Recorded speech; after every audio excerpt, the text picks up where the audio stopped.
This is 5 on your side at 4. Focused on you. And we begin at 4 in a weather impact alert. Temperatures in the mid-90s, but storms are moving into the area now. That should bring some relief to 5 days of dangerous temperatures.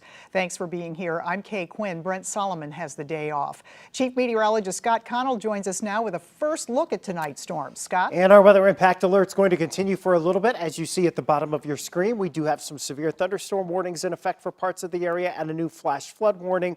What we're looking at here, some gusty winds with some of these storms, but they are ending the heat. So that's the good news. The strongest storms between now and really sunset, but we'll give it until 10 o'clock. Gusty wind, heavy rain, that is your biggest impact from those. And because it's high school football and it's a big getaway weekend for a lot of folks traveling, that means there will be delays on some of the roads around St. Louis as we have to slow it down. All right, let's get into where the warnings are. Most of the more intense storms are to the north of St. Louis.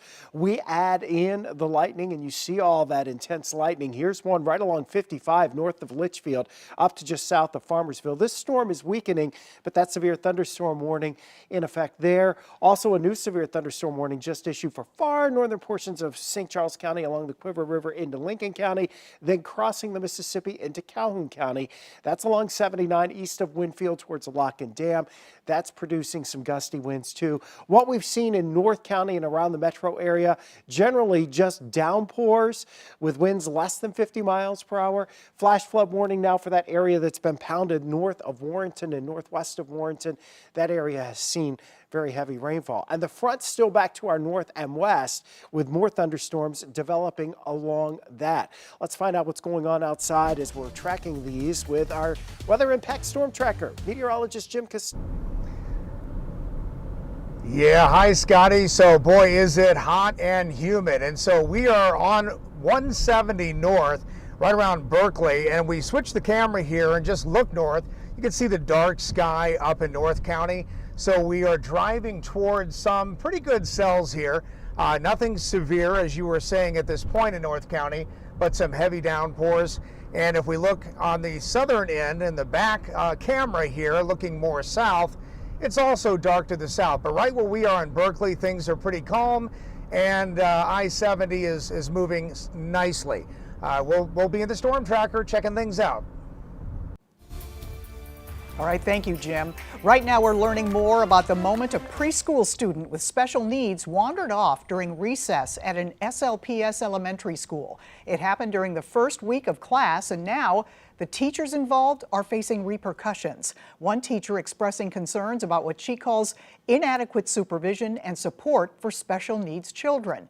5 on your side's Megan Kernan talked with that teacher who's hoping the elementary school and district will make some serious changes. Megan? Okay, last Thursday, at least 20 students at Patrick Henry Elementary were having recess, including some preschoolers with special needs. There were 2 teachers supervising when a toddler took off. A teacher from the school who wants to remain anonymous tells us the 4-year-old with special needs walked off the playground and wandered blocks away. A maintenance man at the Youth Family Center found her outside, and a community member walked her back to school. The teacher says nobody even realized she was missing. St. Louis Public Schools tell us they've started an internal investigation and reported it to the Department of Family Services. SLPS said the involved staff have been placed on leave pending the outcome of the investigation.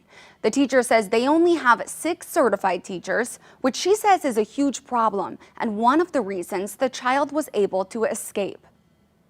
The playground itself has gates that do not latch, they can't be locked. The equipment's old, it's been set on fire, there's holes in the plastic. It's not an inclusive playground. My concern is that it's gonna happen again because we had the same issues last year with children trying to elope, but because we had the support last year, it was better contained. But this year we don't have the support.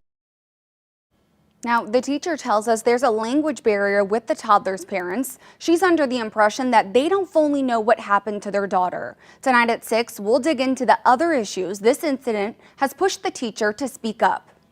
All right, thank you, Megan. Last night, residents concerned about the Westlake landfill learned more about the impact radioactive contaminations had in our area. The EPA held a meeting in Bridgeton where officials outlined some new ways they plan to test.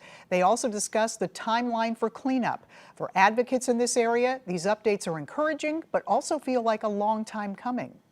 It's heartbreaking, because all along we wanted them to characterize the site, do more testing, find out where all of the radioactive waste is.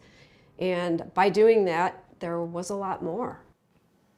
The EPA also shared that the cost of the cleanup has increased. The agency originally projected it would cost $229 million. Now it says it will cost about $392 million. 5 on Your Side's Justina Coronel will have much more on this story tonight on 5 on Your Side at 5 and 6. Could be a record-breaking weekend at airports this Labor Day weekend. As many as 17 million people thought to be flying between Thursday, August 29th and Wednesday, September 4th. Emily Schmidt has the latest. Officially, more than 3 weeks of summer remain. But for millions of people, soaking in the last of that time brings with it some baggage. I mean, honestly, it was a nightmare trying to find parking here. I'm off to Rochester, New York for my niece's wedding. I don't travel on holiday weekends because of this, so this is me stepping outside of my norm. The Transportation Security Administration says 2.86 million people could travel Friday alone, with an expected 17 million over the holiday weekend stretch. That would be a Labor Day record, but not even one of the top 10 days in a record-setting air travel year. We're used to the heavy travel periods like Labor Day, 4th of July, Thanksgiving, so we are always geared for this kind of volume. Air volume up, gas prices down.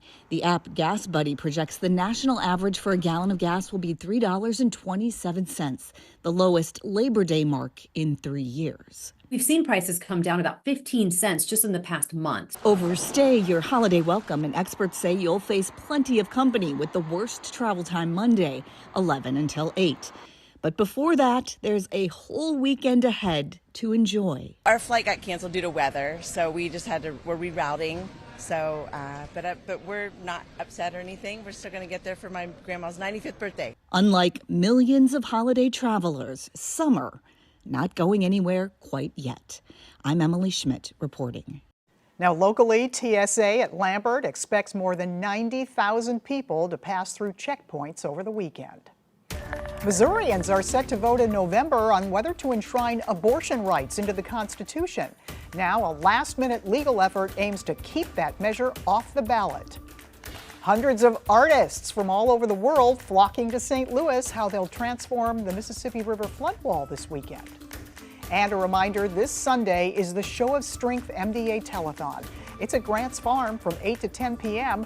Watch it live right here on 5 on Your Side on KSDK.com or streaming on 5 Plus on your Apple, Roku, or Fire TV. Mike Bush, Ann Allred, and Rennie Knott will be there along with Scott Connell in the studio. All of the money raised helps people fighting neuromuscular diseases right here in the St. Louis area.